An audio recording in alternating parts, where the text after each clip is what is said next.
Hello, everyone, and welcome to Counsel Your Future Friday. I'm your host, Brian Urban. In these features, we hope to give you some simple tips, tidbits, and tricks to make your days easier and your patients happier. In this feature, we're going to talk about tracking ASPs, otherwise known as average sale prices. So there are two primary areas in Counselor where you can track the average sale price. The first, very straightforward, is the ASP dashboard widget. This is going to break it down, of course, by month. It's going to break it down by units, net ASP, obviously net sales. So you can see a lot of data here. Now, one thing you'll notice right away is that the ASP here, if we're talking about hearing aids, is pretty low in this example. What you want to do is, of course, is use the filters. So if we go to the top here, we'll see it's currently set as all types. We want to switch this over to hearing aid, right? That's going to change. And so it's only looking at line items. So products that have been added to an invoice that are specifically hearing aids. Now, of course, within your list of types, these would be customized for you. So this just represents what's currently in the Counselor Sandbox account, but yours would be customized for you. Now you will notice there is also the opportunity to separate out TPA or third-party administered plans or devices related to those plans. We do have tutorial videos specifically on that. So if you do find that you have $0 hearing aids, part of a TPA plan that's being included in your ASP, those can be separated out. And so the tutorial video can walk that through with you, and our support team can assist as well.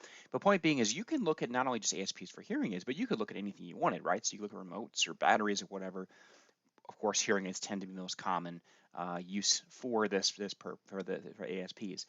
Now, if you have multiple locations, you can also click the little blue plus sign off to the right, and that will break out your different locations and show data for each location. Okay. Once again, you also can use filters to break this down by staff members, year, right? So a lot of control here, as well as drop the entire lot into a spreadsheet or month by month drop to a spreadsheet. Okay.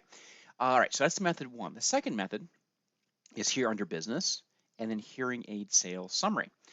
This tool, of course, has a lot of different options to it regarding how you filter this, including some of the same ones we saw before, where we can switch between hearing aid and TPA, where we can switch our date range, a lot of things here. I'm going to leave this kind of wide open at the moment. So we'll say across locations for all staff. Let's run this report. Now, as we scroll down, we will see our result summaries. Right at the top, we have a quick summary, and you'll notice that in there, total ASP is included. Once the net is taken into account here, so we're talking about removing returns, exchanges, cancellations. So we go from basic gross to net, then the ASP changes as well. So you can see what the gross ASP is versus the net ASP. And then, of course, the details go on beyond there. So right away, you very quickly can see your ASP along with a whole wide range of other data that goes along with those hearing aid sales. Now, if I scroll down here, we're going to see once again a breakdown of the ASP, in this case by manufacturer, right? So it gives you a good sense of how things are occurring over time and by manufacturer. Hopefully a combination of the kind of quick view there from the dashboard as well as more of a detailed breakdown as part of the hearing aid sales summary gives you good real-time data on your average sale price. Of course, if you have any questions about this, give us a call, email us, live chat us. We are always happy to help. Thank you very much for joining us for today's Counsel Your Future Friday.